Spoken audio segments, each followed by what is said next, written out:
এই খোড়ুয়া চাঁদপুর গ্রাম থেকে আইএসএফ কে জিতিয়েছিলাম। যে মেম্বার জিতে আমাদের ভোট নিয়ে আমাদের সাথে বেইমানি করেছে সেই তৃণমূলে দিদিমণির ওপরে আমরা দিদিমণিকে ভরসা করি না।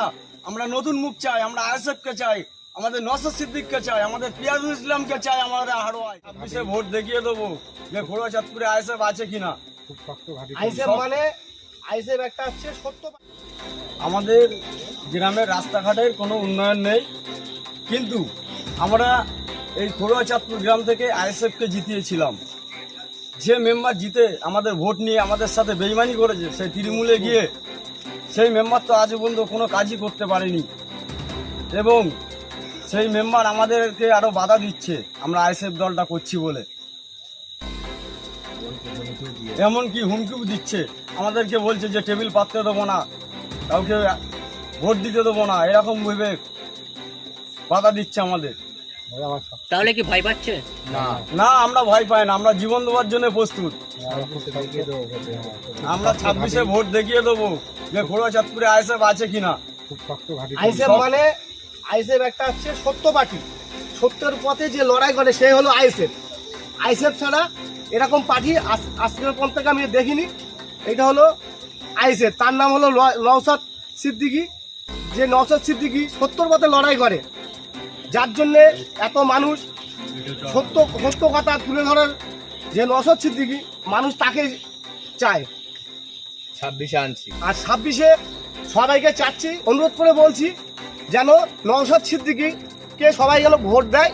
ঠিক আছে, সত্যর পথে যে চলতে পারবে সে হলো নওশাদ সিদ্দিকী। আপনাদের কি লড়াই জারি থাকবে? হ্যাঁ, লড়াই তো থাকবেই। আপনারা মিটিং করছেন, তার আগে টিএমসি নেতারা মেম্বার থেকে শুরু করে ওরা চৌকি দিচ্ছে, কি বলবেন? তাহলে ভয় পাচ্ছে? তাহলে ভয় ওরা তো পাচ্ছে, ভয় পাচ্ছে, ভয় মানে ভয় পাচ্ছে। ওদের পায়ের তলার থেকে মাটি সরে যাচ্ছে, ওরা ভয় পাবে না। ওরা প্রতিশ্রুতি দিয়েছিল যে আমরা রাস্তা করব, আমরা ড্রেন করব, কিচ্ছু করিনি, কিছুই করেনি। সব চুরি করেছে, সব চুরি করে খেয়ে নিয়েছে, স্কুল রাস্তার টাকা সব চুরি করে খেয়ে নিয়েছে। চাল চুরি সরকার, কয়লা চুরি সরকার, এ কি করবে দেশের জন্য?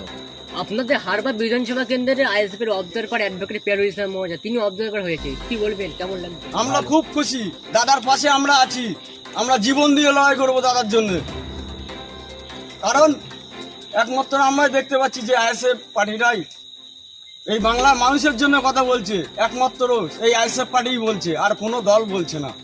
যে দিদি বলেছিল যে বিজেপিকে আমরা সরিয়ে দেবো, সেই বিজেপি এখন দিদিমণির ঘর থেকে সব বিজেপি হয়ে যাচ্ছে, এক এক করে এমপি এমএলএ সব বিজেপিতে চলে যাচ্ছে।